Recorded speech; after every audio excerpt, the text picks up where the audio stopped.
Hello, I am Joel McLeod. I'm Roland Tanner. And welcome to our 905 roundup for this Thursday day. It's been a heck of a week, a heck of a couple months for us as we covered the municipal elections happening in the 905. We're hoping that you found it enjoyable and informative, and maybe it helped fill in some of the gaps in your decision-making process. We hope so. In case you missed it, you missed the 3.5-hour marathon episode session Roland and I did on Monday night, just to cover jumping around from one municipality to the other in the 905 to see how the results were coming in. What were your thoughts, Roland, as overall on the election night? It's a phrase, a very old-fashioned phrase, like the curate's egg, good in places. I never really understood the that phrase. It was good in places, basically. I mean, I think Hamilton had a good election night. Not the perfect election night, maybe for some, but good. A much more progressive council. Some old faces who, I don't think everybody knows where we stand.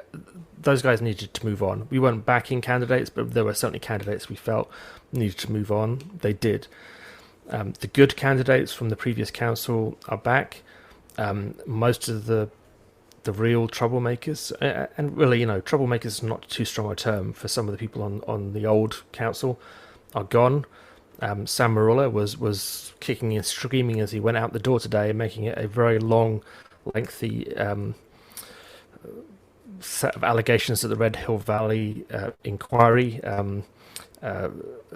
knowing that the inquiry basically gave him carte blanche to say what he wants because it's protected legally from things he couldn't say outside that room. So yeah, some good things there. Some good candidates didn't win, but I think that was a good night. Elsewhere, Oakville, Rob Burton survived by the skin of his teeth against the challenger there. Well, how about this? The fact that there were no changes really at the senior levels of municipal leadership in the 905 outside of, well, I'd argue there's not a change in Hamilton or in Vaughan, mostly because those two elections, the previous mayors were stepping down, so they had like brand new ones. But like Mississauga, Brampton, Burlington, Oakville, and Milton all reelected their mayors, some longer serving than others, with kind of very little change in council makeup either. Maybe like a couple replacements here and there, but Burton was the closest one to losing. I mean, that was a very close race. But yeah, it's really hard to beat an incumbent. Julia Hanna in Oakville, that's her second time running against Rob Burton. She ran him close in 2018, so she has, she's been going hard at Rob Burton for a long time now. She is established as the person to vote for if you want change, and she still couldn't quite do it. And that just illustrates how very difficult it is to beat an incumbent in municipal elections. It's really not easy at all. And how difficult it is to overcome the name recognition thing, because if you look at Hamilton, we look at Vaughan, there's two former party leaders, and okay, they were both close races, very close races in both cases again, but the person with the name recognition ultimately won. Well, it's not just a sign of how many, and also voter turnout was, I think Hamilton was 35%, I think at last check that when we turned off, but I don't think any municipal race went above 30%. Hovering between 25 to 30% was the average, I think, and that's telling of just how many people are tuned in to elections. It is appalling. There's all kinds of reasons for it. I mean, you know what? I'm not going to blame it's easy to just say, "Oh, you damn voters, you have no right to anything."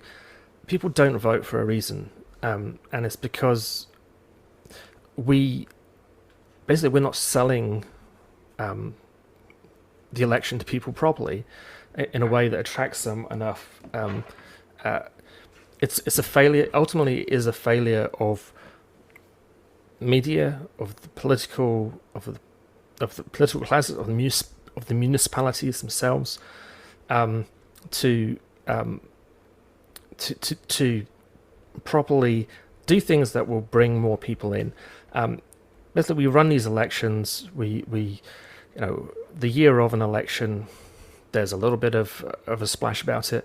The way that the voters lists are created have not been good historically.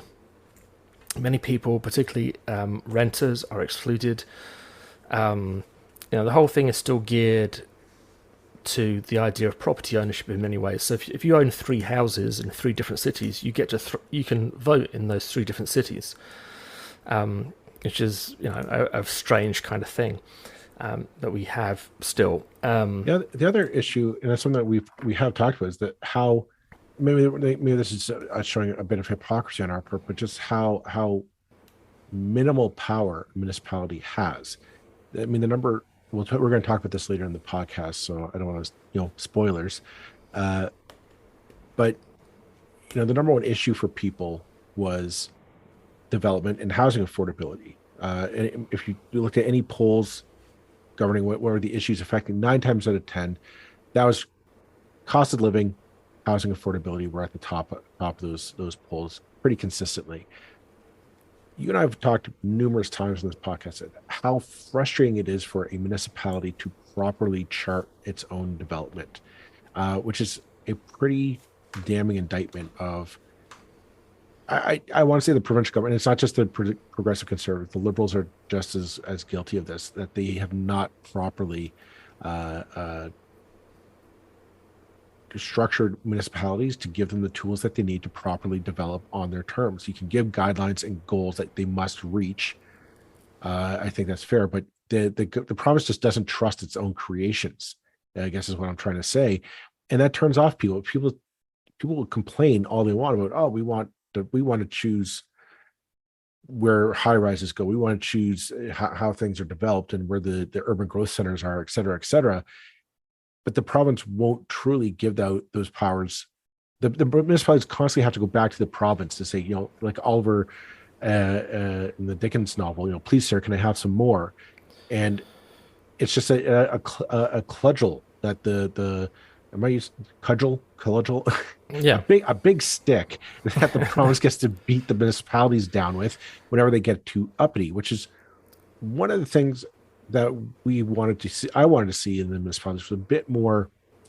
I wanted to see a bit more change because we had people like Z Hamid on, who not necessarily about open rebellion, but just saying we need to stand up. The municipalities need to stand up for themselves a bit more and demand a bit more power and a bit more respect from the province. I don't know if we're going to get that with and the municipalities need to be putting pressure on the political parties that might form governments in the future, whether that's the Liberals or the Greens or the NDP or whatever. They need to be putting pressure on those parties to be creating better legislation for the municipalities, to be, the 2 leaders who now, ironically, both mayors at the last election, had very little in their platforms about, hardly a mention of the OLT or the OMB, LPAT, whatever it was called that week. There was talk about affordable housing, but nothing about reform to municipalities, the way the democracy works in municipalities. And I think if the municipalities work better, they can get that onto the agenda. I mean, we are jumping somewhat ahead. I mean, and I said there were elections that were good last night, and there were elections that were less good. I think Milton really missed an opportunity re-electing Gord Krantz. I understand that the turnout was really bad. It's just it's a shame. It's a shame. I mean, they're also. I mean, I should say that there are now more women on Milton Council. There's more diversity, I believe, on Milton Council now than there was before. So there are good changes happening. But at that the mayor's table, which is, you know, the mayor obviously is important, even if it is partly as a figurehead for a city. It kind of creates a tone. But the idea of the mayor is that they are elected with a vision for the city as a whole. How do they want the city to progress? What sort of industry do they want to attract to the city? Do they want to build up the cultural flavor that they want to encourage and things like that? Gord Krantz doesn't even have an email. But, that's kind of how out of touch that we are in that, and that's a sad state of affairs for a city of Milton's size and growing dynamicism. The other, kind of moving closer to Toronto, talking about Patrick Brown getting reelected as well as Bonnie Crombie getting reelected. I mean, those are two huge municipalities in the 905. They should have a lot of sway and a lot of power when they stand up and say, we need X, Y, and Z. My concern is Bonnie Crombie, I think, has a shot at really being the voice now for the 905. My worry is that if she tries to pursue that Mexit plan, that was a little kind of, in my opinion, a little bit of left field, she might lose the opportunity to really stand apart and being a leader. She seems to me the best poised right now to really stand up and say, we need to fight for some change. The other one is Patrick Brown is, I think, going to become a lame duck mayor. He's too enwrapped in scandal and innuendo that these things are still going to continue under his term as mayor, which I think is ultimately going to harm Brampton's chance to develop itself for the next 4 years going forward. And moving up to Vaughan, here's the thing. I think Stephen Del Duca, along with Andrew Horvath, now that they're mayors, maybe they have a chance to showcase to the voters there and the province as a whole, maybe what did we miss out by not giving them a shot at being premier this term? Will they follow through? Who knows? I can't say. Well, I'm a lot more hopeful about Horvath than I am about Del Duca. True. I have to say. I mean, he did everything that he ran on in his candidacy for mayor was basically to look as much like a conservative mayor as possible. To talk about, gridlock, which, let's just be bloody clear here. There's no city in the 905 that has any problem with gridlock. You may have traffic that is sometimes inconvenient. That's not gridlock. It's one of those phrases that people throw out there where what is actual gridlock? Where it's when you can't get anywhere because the whole city is ground to a halt in such a fundamental way that you can't unpick the traffic jam at all. You're just stuck. I'm not sure if that's ever happened even in Toronto, to be honest. So stop talking about bloody gridlock. And he argued for a decade and a half at least that the answer to gridlock was better transit and better transportation. And he's just run a campaign which didn't mention those words, or hardly mentioned those words. Well, also all of his solutions were pretty much at the provincial level. It would take a minister of transportation's order and the Ontario budget to start fixing it, such as coordinating Go Transit and 407 tolls was one of the solutions. It's like when someone running for mayor says they're going to reduce 407 tolls, I mean, at that point his campaign should have been over. That's the most outrageous garbage I've ever heard anybody say. It's from a serious candidate, at least, running for public office at a mayoral level. I mean, do we not know the history of the 407 and how successive governments have not been able to, short of taking the 407 back into public ownership, which would cost billions of dollars, you can't do it, basically. Yeah, I mean, it's so incredibly, it's insulting to the intelligence of the voters and so on and so forth. So, yeah, I'm very disappointed about that. I'm very disappointed that so-called centrist progressive should basically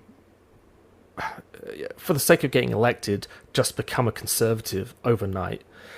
I do think it's interesting though that we mentioned this last night before we turned off the microphones and went to bed.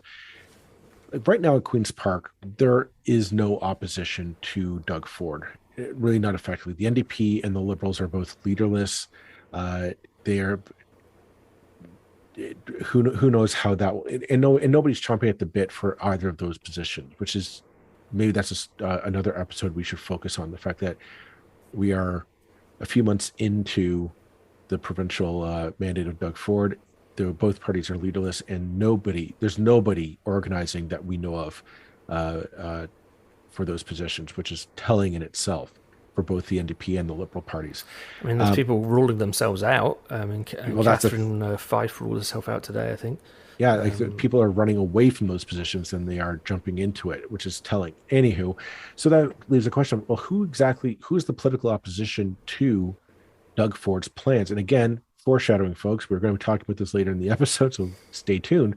But it's going to come down to the municipalities, the municipal leadership, the mayors, and quite frankly, as I said before, if that's the case, my money's going to be on Bonnie Crombie or Andrea Horwath now to really stand up and say, no, Doug, this is the line. We need this. We need an ability or power to properly address housing, housing affordability, and the like, because the current government's attitude is just, well, we just need to build more sprawl, essentially. And for a city like Mississauga, that's not possible anymore. They have no more sprawl to exploit. Hamilton just made in the last term, they voted basically to stop sprawl. They voted against expanding their boundary. What will this mean for the municipalities? They might have to start digging their heels in this term and say, no, no, no. It should not be possible for the provincial government to overturn the very democratic, very appropriately done decision of the previous council not to extend the urban boundary and to focus on intensification, because intensification is what every government has talked about for the last since the Places to Grow Act, which was 2005, something like that. We've been talking about intensification, and Hamilton said, yeah, we're on board. We're going to do that. We're not going to just sprawl. There's no need for it. We don't need to do it. We can do it with all those empty parking lots downtown, all the empty spaces in our single-family home neighborhoods. We can do it. And my prediction would be that will get overturned sometime in the next few months by the province. That is an outrage.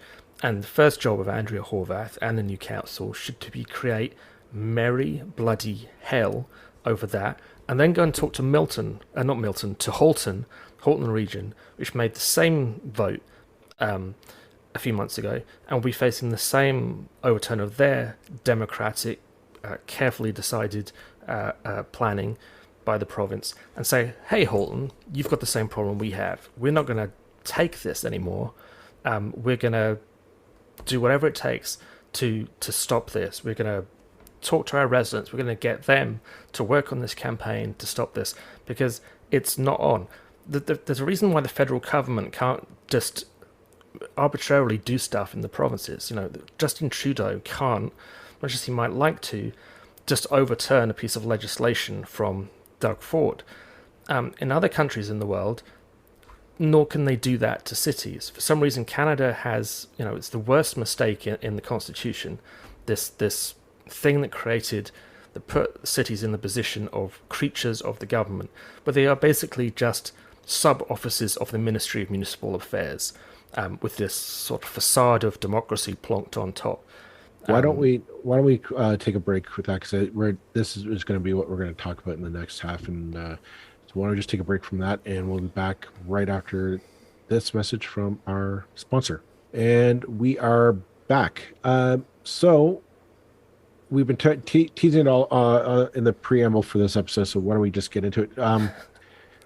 So yeah, we had a municipal election. Everyone's happy. Yay, new councils, fresh new council smell all around. Let's take it for a test drive. And it turns out the premier Doug Ford is saying, "Nope, psych, not so fast." The the CBC as well as the Narwhal in separate articles are basically talking about how the provincial government has come out and basically said that they are going to, long story short, override a lot of municipal zoning and development matters, starting with our conservation authorities. We talked about this with the Halton Conservation Authority way back in our episode, because this was something that Doug Ford tried to do before. He said he wasn't going to. Oh yeah, I mean, he'd already weakened them. This Right. now he's gutting them. This is like neutering them to an nth degree, and basically the idea is because, again, this is a government that doesn't understand government, so they're thinking, oh, these guys are just they get in the way of development. They're an unnecessary red tape nonsense, when they're not. They're a very important part of ensuring that we don't build on floodplains. That when you build a house, you're not building it in what was once a swamp. You're not building it in a place that could one day flood your basement, or your foundation rots out. It's things like that are very important to homeowners. That's what conservation authorities were designed to do. Doug Ford's scrapping it, gutting them. Who knows, what the consequences will be. I don't think they'll be good. But he's also bringing willing to use ministerial zoning orders to promote development. There is a one silver lining. They did seem to bring in some mixed density usage. Yeah, no, and That's is good. quite, yeah, and that's fairly radical. Not as radical as some people would want. So yeah, I mean, let's actually start with the good thing. Sure. So they have decided. Sure, you take the good thing, Roland. Well, no, there's plenty of bad. Don't worry. But to an extent, this is how they operate. It's like, we'll give people a good thing, and hopefully they won't notice the bad thing. Well, these kind of omnibus changes to the Planning Act, where, well, let's put it this way: the gloves are off this term. This stuff is a major changes to the way that planning is done, and the way that housing and development is monitored, and we make sure that things are safe and done rightly. And yeah, there's the good side to this, which is the veto that the cities have long had over single family home neighborhoods. Basically the homes where middle class people live, people who own their own homes with the double garages and the front yards, backyards, kind of archetypal. Well, literally, the phrase Doug Ford used himself today was the kind of white picket fence house that we all apparently aspire to. He is taking away that protection, and that protection is and has been far too strong, and has meant that all development either had to happen on green space or downtown, and that created problems. And I've certainly said that. I think we've both said that for a long time. It's like, yeah, so increasing density, gentle density in those neighborhoods is a good thing, and he has been. Now, there's a number of problems arising from that. One, immediately before the last election, he said he wasn't going to do it. He then ran an election saying that they weren't going to do it, and now the election is over, they're doing it. That is a lie. It is a travesty of democracy. This party has now run twice without any kind of platform. You're meant to run on a platform saying what you're going to do. We get a chance to judge it. Then we vote based on what you say you're going to do, and you form a government or you don't. They've broken the rules. I mean, the polite rules of engagement of our democracy were, this is how it's supposed to work. They've thrown out that thing and they say, no, we just want to govern, you vote for us, and then once we're in, we'll do what the hell we want. No one has been pushing for the gutting of conservation authorities. There's no public demand for conservation authorities to be destroyed. My understanding is most people like the conservation authorities, they like what they do. And believe me, they're not what's holding up development. They just are not. They do a very efficient job, and I can point to buildings in Burlington that have been built that maybe shouldn't have been built because under the current legislation to do with what's safe and what you can build where, they wouldn't be allowed. Now, but there again, there's the point. Those buildings will now be built again. I think the interesting thing to take note is there seems to be a move by this government to remove I don't want to say barriers because that implies that they're arbitrarily the regulations regarding development in this province, and these aren't needless regulations. These are conservation authorities do an important job of helping us develop our cities away from floodplains, watersheds, wetlands, those kind of things that are needed for our environmental protection, our ecology, our protection against climate change, but more importantly, so that our houses aren't built on bad land. Like these are good things that shouldn't be needed. But again, this government doesn't see it that way. It's like because the developers say, well, I want to build on that piece of land, and I can make so many millions of dollars off that plot of land, but the conservation authority won't let me do it. It's laziness on the developer's part to say, well, okay, I need to find somewhere else to build. The Ministerial Zoning Order just says, well, we don't want to put up a fight with municipalities who say, well, we kind of want to have a say in how our cities and towns look. The result is a government that kind of spat in the eye of every municipal government last night, that every municipality went out, elected a new government, but didn't know that basically Doug Ford was going to come in the next day and say, yeah, it doesn't matter. It doesn't matter what this council wants or what the city declares it wants. I'm going to roughshod it because my buddies say it's easier for me just to build on this plot of land. And I bring up that phrasing because Hamilton just had this debate a few months ago. Hamilton had this debate on whether or not they wanted to build into their white belt, the last remaining vestiges of developable green space in their boundary. And they said, do we want to expand into that? And the council, in one of their last good decisions, said, no, let's focus on infill. Let's focus on the crumbling downtown that needs new development, that needs new housing downtown. Let's build there first. Then we'll worry about expanding later.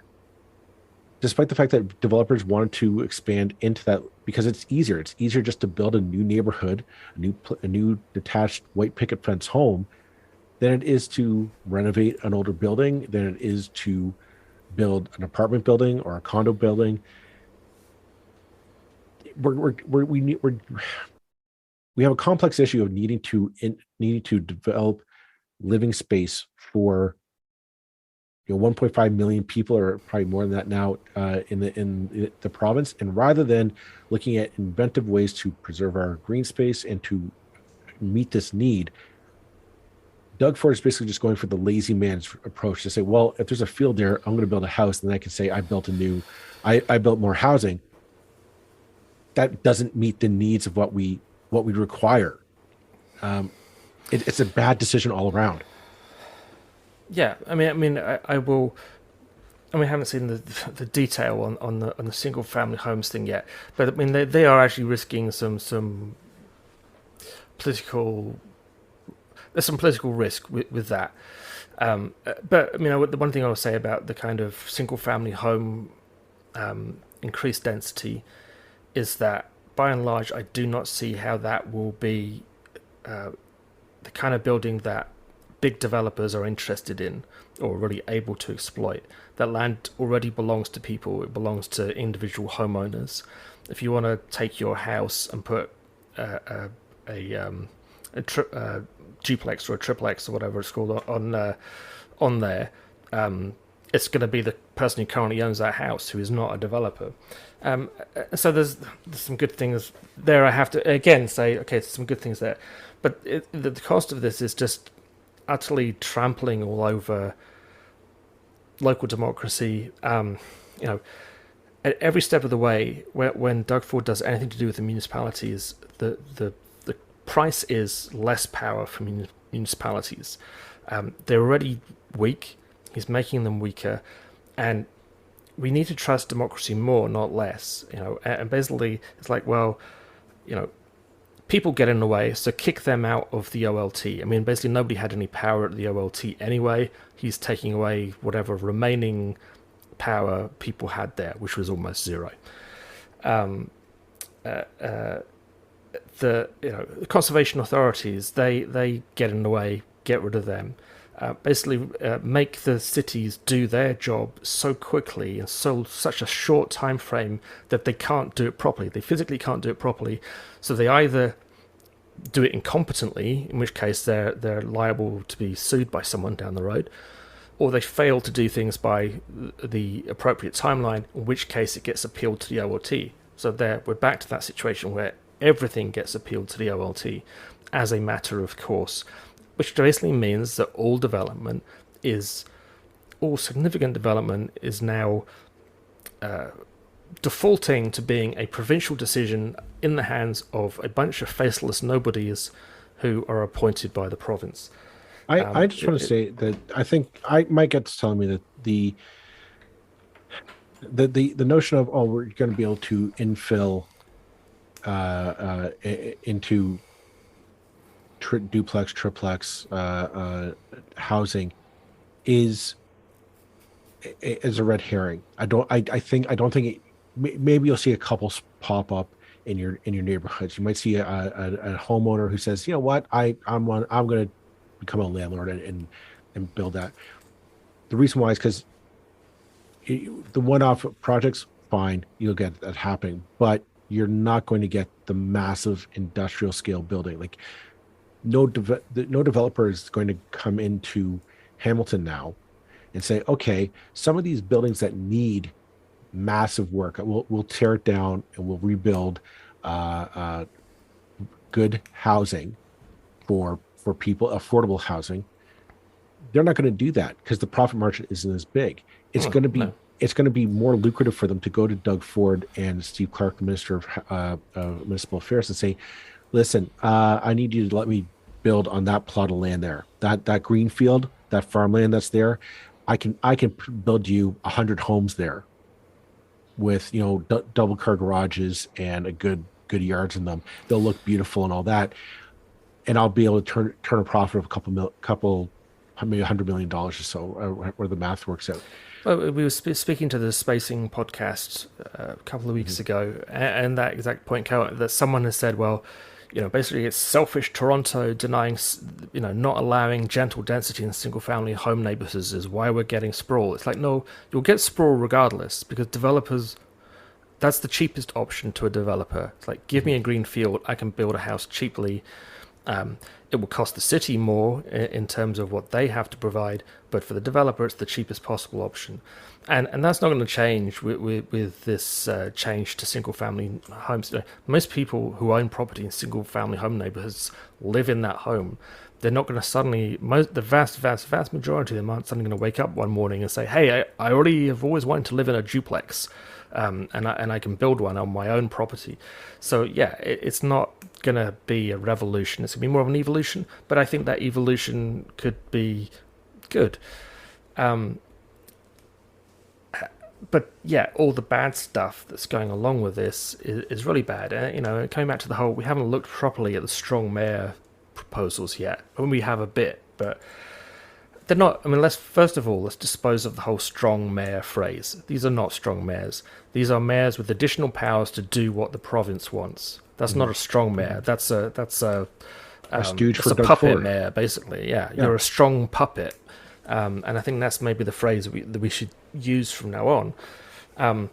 It's another way to undermine the municipalities and to undermine their and basically there's this ridiculous confidence trick that's been done in municipalities when it comes to planning that Doug Ford is now extending to everything, and that is that you have to do what the province says. As long as you agree with what the province says, then we'll give you the powers to do it. But the fact that we're electing you and that you're meant to be independent politicians is just constantly undermined. The danger is, and this will be my final thought for the night, the danger here is it going to be too much of a temptation for a mayor? Like absolutely. My eyes are now on Andrew Horwath, because Hamilton was one of the cities that Doug Ford said, "Oh, I'm going to give this power to you," and I personally think it's a bit like making a deal with the devil. I think it would be for Andrea to get those powers. The expectation will be from Queen's Park, from the Premier's office. We expect you to use them on these things, such as pushing for development in the white and the white space that they just voted against. Are they going to bring that back to the table? Who knows? Well, the irony is that there's enough in there, like to choose your own city manager and the high profile positions. That's a tempting offer, and you say, okay, but you can't. Well, if Doug Ford comes calling and says, "Hey, Andrea, I need you to use your powers to do this thing for me," is she going to have the backbone to say, "No, I'm not," and take them away? And the irony is, everything is going to end up even more caught up in appeals processes to OLT or whatever body they create to do the thing, because they've already said that. So say Andrea Horwath wants to do something to do with maintaining and strengthening the decision to not sprawl, and I hope she would do that. But now, under the strong mayor system, it's like, well, yeah, but does that go against provincial policy? Yes, it does. Well, and actually, well, we need a tribunal to decide whether it goes against provincial policy or not. So we'll take it to this tribunal, and we'll spend a couple of years deciding whether this is good policy or not. By the time it's gone through that, the election will come and the mayor will be gone. I mean, you're basically giving the province the power to second guess everything, and even as we've seen with the OLT and the OMB for decades and decades and decades, it makes the role of the cities an absolute farce. It's hugely costly, it's hugely expensive for everybody involved, including the developers. The other thing we should mention is that as part of the new proposals, Ford is rolling back development charges, and it's like, oh yeah, the great idea, let's get rid of those charges on developers that make housing more expensive or whatever. Well, if the developers don't pay for it, if the people who are buying the houses don't pay for it, who does pay for it? You're still going to have to pay for your drains. You're still going to have to pay for your garbage collection and your roads and your sidewalk. You're still going to have to pay for the fire service to cover the new property. Who pays for that? The taxpayer does. So what's happening is they are taking funds that are currently paid by developers and they are transferring them to us, the taxpayer, who will have to take that burden instead. And it's a fucking confidence trick. I'm quite annoyed about it. Well, aren't we all? Well, I think that's it for tonight, folks. Hope you enjoyed the municipal election, both 2 days of it, and we're right back into the same mess that we were before, it seems. We'll see what happens next. Take care, everyone, and we'll talk to you Tuesday. Bye-bye. Bye-bye.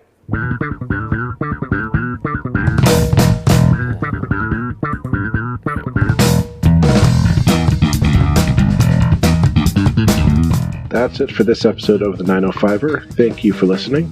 As always, you can send us your feedback, thoughts, and concerns or ideas for future episodes to our email, info@905er.ca. We'd love to hear from you.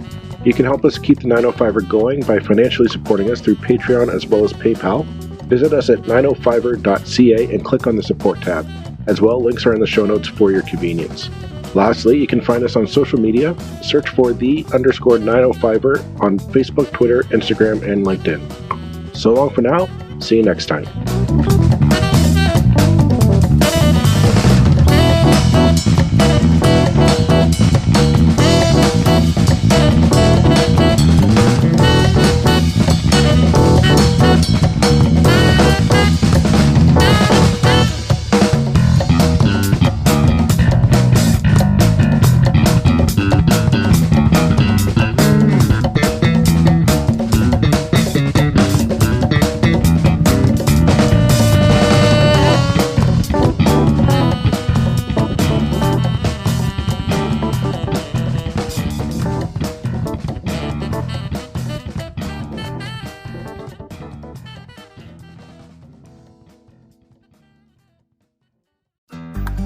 looking to make the most out of this life and optimize your personal wellness? Then check out the Natural Man Podcast. Join me, host Mike C., as we explore all areas of human wellness, physical, mental, and emotional. Learn strategies to optimize your own well-being and be in the driver's seat of your own health. Remember, your doctor works for you. Learn biohacks, neurohacks, ways to improve sleep, and ways to optimize your body and your mind. Check us out on Apple, Spotify, the Fountain app, and at naturalmanpodcast.com.